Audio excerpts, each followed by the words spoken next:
Bismillahirrahmanirrahim.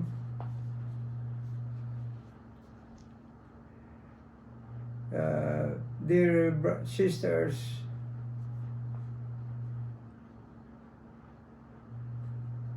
I am honored to be with you and to address you for a few minutes. Hopefully that your workshop on sustainable development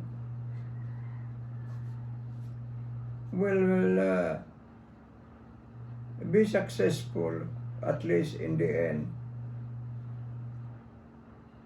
What I know is that this is just the beginning of your great endeavor.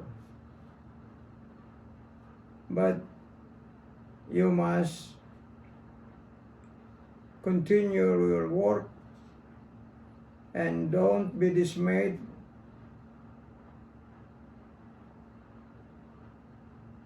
You must be fastidious.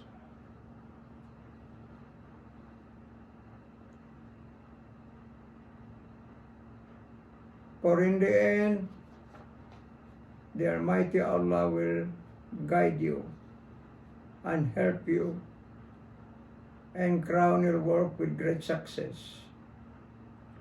Bismillahirrahmanirrahim. Once again, Assalamu alaikum warahmatullahi ta'ala wabarakatuh. When we speak about this so-called sustainable development in society, we must start out by raising the question, what kind of development is it? Or only when we can identify the nature or kind of development that we have in mind, that we can address our problem correctly. For development varies according to the kind of problems we face.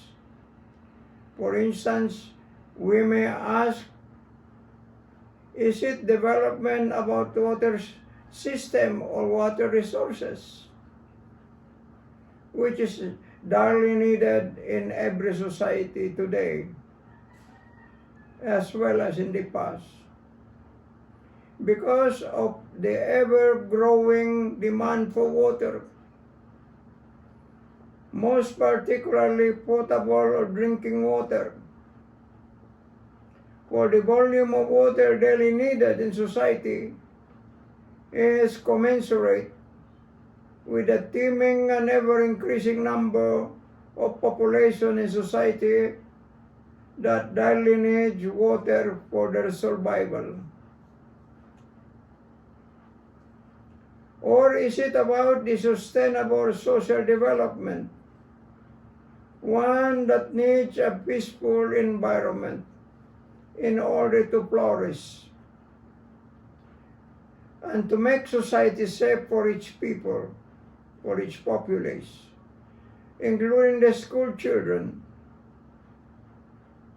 the street walkers, the students, the frequent visitors to marketplaces, malls, and so on and so forth? Or is it a sustainable development pertaining to economic development? Such is a fundamental question, because everyone in society is a stakeholder. For economic development is most vital to every society in the world. Indeed, it is the lifeline of society itself. Certainly, we ought to know what economic development means to our everyday life. And the stability and sustainability of the economy is dependent on the type of economic system or ideology in a given society. And its stability or sustainability is subject to the law, the so-called law of supply and demand. You may ask the economist to explain to you what supply and demand means.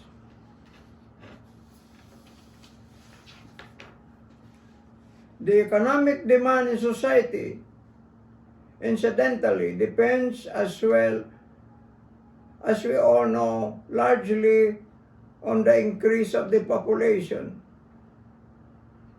something that cannot be artificially controlled.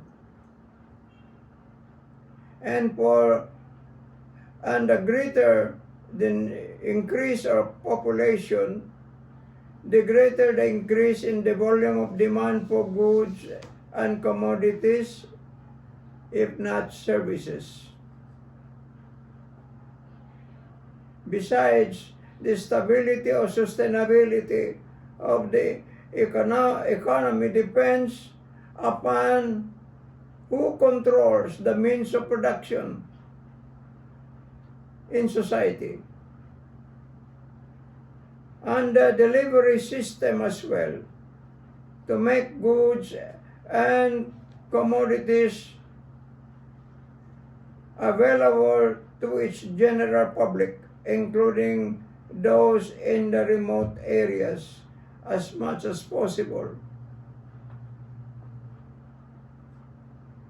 And of crucial importance is the role of government and the citizens in the economic development of society.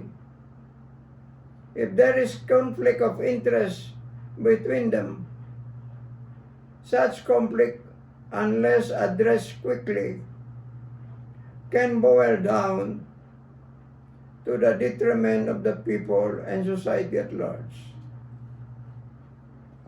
For instance, if the economy is controlled by the government, therefore, there is a great possibility in the sustainability of the free movement of commodities, as dictated by the law of supply and demand again. It could fairly be stable. Indeed, as no government wants society to be in a state of flux and instability that might lead to social disorder or even a revolutionary atmosphere or uprising. For once the people can feel the pinch of the economic problem or instability, they might become volatile and even at certain stage become easily susceptible to the call for drastic revolutionary change in society, including taking up armed struggle to topple the social and the political order. In some instances, when the economic life of the people is controlled by the private sector, then it is the holder of capital that decides the stability or instability in society. For fluctuations in the supply and demand usually occurs when the capital investors try to manipulate and increase unreasonably the prices of commodities by manipulating the so-called economic law of supply and demand to the detriment of the people in society.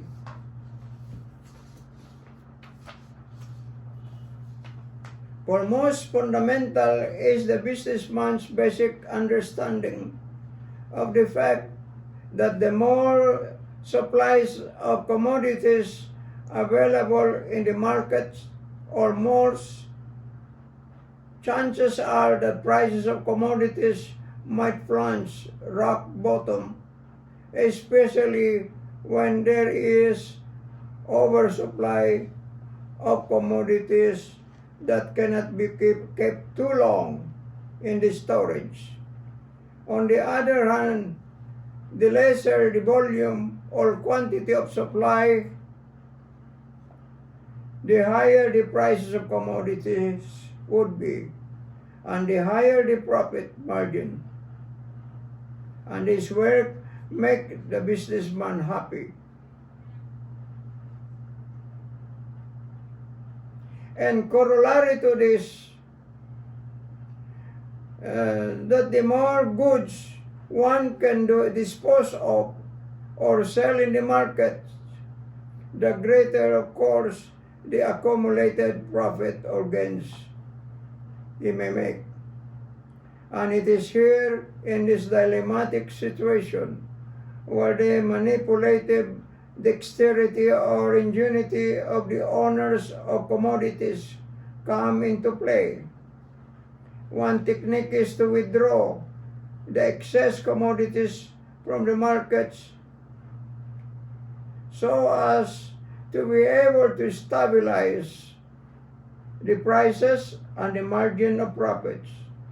This is in the case of a free-willing capitalist society.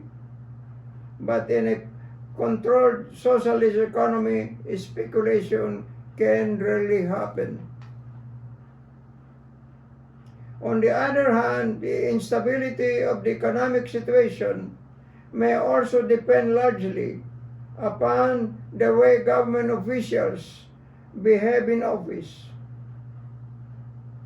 Any government institution will be undermined by the delinquency on the part of the officialdom. The people who control the reins of power in the government bureaucracy. Flagrant corruption in the government services, particularly in the economic and financial sectors of the government, are highly susceptible to social, economic, and political instability, such that if left unattended to in the interest of society and the people, it could easily escalate into a worse or even worse case scenario. And when it is coupled with the political oppression and the police and military repression, then the social and economic peace would become doubly uncertain and even direly unstable. Such is the precondition for instability that would undermine any chances for peaceful and sustainable development in society.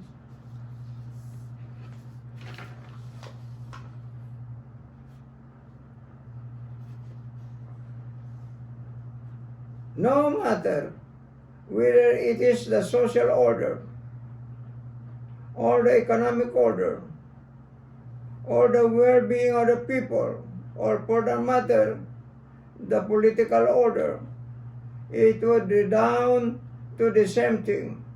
A crisis situation would really its head, and both the government and the suffering humanity might find themselves at loggerhead with each other. Many governments in the recent past had fallen, including the Philippine government under the Marcos dictatorship stewardship, because of the alleged uncontrollable corruption in the government, and aggravated by the oppressiveness on the part of the coercive forces of society, meaning the political, the military, and the police forces of the state. And at certain stage, they might drift apart from each other as a worst case scenario. Then they can bring down the power that be, meaning the government. We can predict the repetition, the crisis situation that pitted the Ramos and Enrile tandem vis-a-vis the Marcos regime and the powerful armed forces General Bear. By and large, stability and sustainability in all facets of social, economic, and political developments depend as a most vital precondition on a stable and just peace. But peace of the so-called graveyard will not be conducive to sustainable development in society. Only just peace can guarantee unflagging and sustained development in society, either politically or socially or economically. For such scenario will definitely redound to the benefit of the people, who will form, as it were, the bulwark behind the peaceful and just and sustainable social, economic, and political development. And women, not unlike the men, share a common concern and responsibility in demanding for peace as a vital prerequisite or precondition for the sustainability of the social, economic, and political status quo or political order. Besides, women are directly concerned with the safety of the family and the children who might be caught flat-footed away from home when the social, economic, and political order suddenly collapses for one reason or other. And so too, when owing to the absence of procurement of daily needs of the family would be hampered or adversely affected. For women, particularly our mothers, are the guardians of the households, and they are the captains of the kitchen. And so they would want as much as possible a stable peace in society to ensure healthy social or economic and political development. For this reason, they should not shy away from public affairs. And it is best if they can form their own organization among themselves so that they can voice their sentiments or demand in an organized and collective manner. For group pressure is more powerful and conducive to producing good and positive results.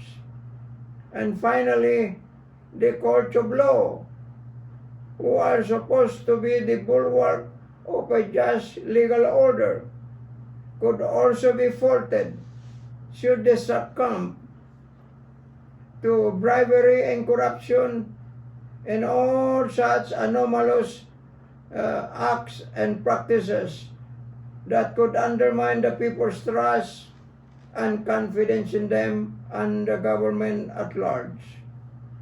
Therefore, the court of law should be fastidious and uncompromising in promoting a just legal order to the satisfaction of the people at large. For this reason, they can be a great asset and an immense contributing factor in ensuring a most stable legal order that may likewise redound to the promotion of a peaceful, sustainable, social and economic and political atmosphere in society. Thank you for your invitation to address your group, and may Allah guide you in the right path and bless your work you're undertaking with great success.